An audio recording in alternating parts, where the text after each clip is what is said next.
Oh, that's good. Oh, hello. Welcome back to the channel. Lovely to see you. Thanks for joining me in another of my monologues. Today, my book, Biggleswick, the town that wouldn't comply, the boxes are arriving. And then this week, hopefully, I'll be sorting out getting them out to those people who've shown interest, or at least emailing you to say how you can purchase the book if you're interested. And this isn't it. This is actually, it's funny. It's a funny old game how the printing business works. Unlike just sticking it up on one of these big corporation places, you've got to approve the various stages of it. So I had to approve the cover, the dust cover, which you can just about see here, and then the running sheets, as they're called. I think it's absolutely fascinating. If I open this up, these are the running sheets. So the book is printed in little booklets, and then they're all going to be stitched together inside the cover, and that's the cover there, you see. So that all goes together. It's a three-stage process, and it should last a long time, like most traditional books used to do before the advent of just gluing them down the spine and instant print sort of thing. Anyway, there it is.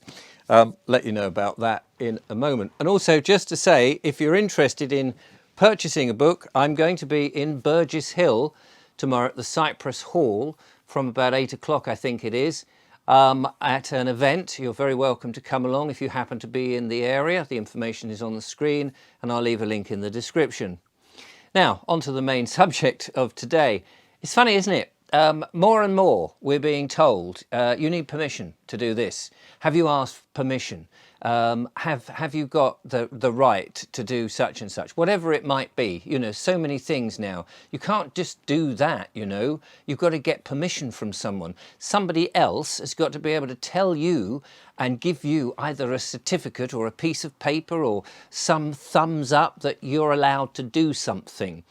And this is rife at the moment. Or there's the, no, you can't do this, and no, you can't do that, and no, you're not allowed to do this.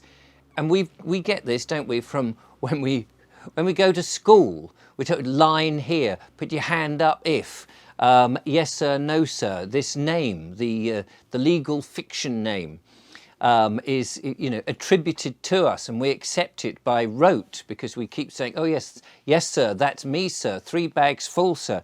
And we've got into this world in which we have to seek this permission, and we've given away all our rights, just not even signed them away, although we do continually do that, but we kind of just give it away because we believe that we need to have this permission from somebody else, and that somebody else somehow has magically managed to get higher than you, a higher status, wearing a uniform, or is in a corporate office. And remember, a corporation is only an idea.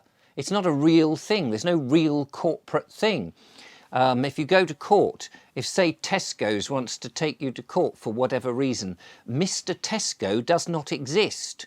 The Tesco's is just a concept, it's an idea, and you can only ever get a representative from Tesco's, not the real thing. Just as if the police take you to court for whatever reason, there is no Mr. Policeman at the end of the chain. There's no, you know, they're all representatives of something. Whereas you, standing in the dock, for whatever reason it is you. And that's why they want you to be represented by somebody else. So the representatives can chat about you, and they don't like it if you say, well, I'm going to defend myself, thanks very much. We're being told that we must have this permission all the time. But where does this come from? And why? Why have we got to have permission? Now, I understand that society, if I can use that word carefully, in the general sense of the meaning, is a difficult thing to navigate. And it's helpful if we have some form of rules. I get that, of course. I mean, I use the example, and I use this all the time, really, in this land mass we call Britain. It's advisable if everybody drives, let's say, on one side of the road, and we've chosen to drive on the left-hand side for historic reasons. Probably, I imagine, back to the coaching era, or even before then, when people used to have to whip the horses. And if they're whipping the horses with their right hand and somebody is travelling I think this is right. I'm going to get this all mixed up now. You don't want to whack the person on the left. Well, maybe it isn't that. Anyway, it doesn't really matter. There is historic reasons why we over in this country drive on the left. I'm just thinking, if you're whipping like this and someone's coming that way, you're likely to lash out. But anyway, maybe they wanted to do that. And maybe it was just purely, but most people are right-handed, and so that would have been whatever. Doesn't matter. I'm getting myself into a hole, as one often does when one doesn't really muck about with editing on these sort of things. So we drive on the left, and I think that's a useful guide. It doesn't necessarily have to be a rule, but I think it's common sense. If everybody drives on the left, you're on one side of the road, they're on the other side of the road, you're not going to have an accident. That is really the main nub of what I'm trying to get at. And it's good to have guides and some sort of basic rules, but they don't necessarily have to be set in stone. Sometimes, you know, if the road is at a slant or there's potholes in the thing, it would be advisable that you move on to the other side of the road. So it's not like, oh, it's set in stone, as it were, although, you know, roads often are set in stone. But sometimes, you know, in this day and age, you accidentally go into a bus lane and some camera somewhere has snapped that picture, and as a result of that moving into a bus lane, no one's hurt, nothing's been damaged, no one's in the area, there's been no crime, no one's injured, no one's lost anything, but you've just gone into a bus lane. But a camera has picked that up, and suddenly the next thing you know, there's a letter through the door saying you've offended somebody. There's been an offence. You know, the government are so offended. Well, it strikes me the government get offended by the most smallest of things if they're offended by you driving into a bus lane or driving 2 or 3 miles an hour faster on a motorway that's empty, and there's these numbers above you and they're saying you've got to drive at this speed. And you're going, well, I am basically driving at that speed, but, you know, it was a bit on a downhill slant, or I had to get past this other chap in a lane miles away, or, you know, it just meandered a bit. I'm not driving recklessly. No one's hurt. There's been no crime. I've pulled it back. You know, the needle often goes up and down like this. You just happened to caught me at the wrong time. It's not that I was speeding madly, manically, out of control. You just happened. But the government, oh, our camera caught you. We're very offended. There's been an offence. It's been a breach of our rules. It's a breach of the permission. You're not supposed to do that, and so we're going to penalise you. Doesn't this strike you as a bit bonkers? Here we are in the 21st century, and we are supposed to be, you know, you think everyone's been telling us, this is a progressive society. We're always progressing to better things. Well, it doesn't seem like we're progressing to better things to me. It seems like we're progressing further and further down with things going out of control. And actually, we've become more dumber and thicker, and we're relying on all this street furniture in order to manoeuvre our car. I do remember an experiment where they removed all the street furniture and people suddenly had nothing to guide them other than themselves. And they were a bit more cautious as they drove along and going, oh, I'm at a junction. Is anybody actually coming? Oh, yes, there is somebody. I'll let him pass. And people started to negotiate things, and there were fewer accidents. Now, I can't cite the experiment because it was, I read about it or was told about it many, many years ago. Maybe it's an urban myth. I don't know. But it does stand up in my mind that if you make people having to make choices for themselves, generally they're going to make the right choices because they don't want to damage their car, they don't want to hit somebody else, they don't want mitigation or litigation, and all those things. Whereas if you're just given everything, you no longer have to think. And we know that's really the whole point. They don't want us to think. They want us to just stay in the lane, stay in the boxes, don't wander over here, because if you do, oh, you bought too much meat this week. Oh, no, you're going to have to be fined.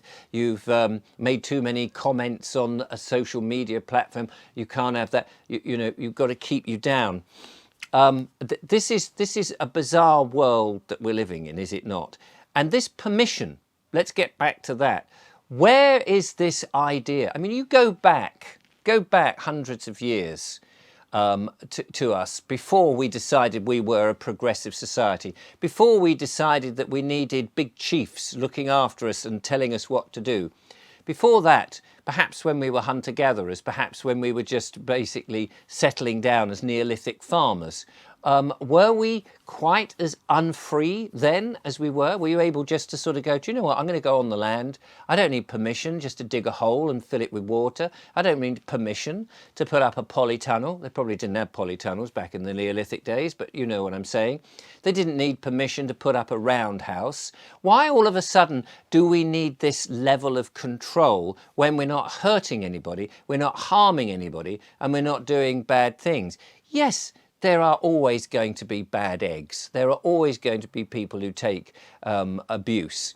Who give abuse. There's always who take more than is their fair share. There's always going to be those. But that is really and truly a small minority. The rest of us are pretty normal, ordinary, everyday, law-abiding, happy to go along with everybody else and do things nice and sensibly, not cause harm, not cause injury, and not cause any loss.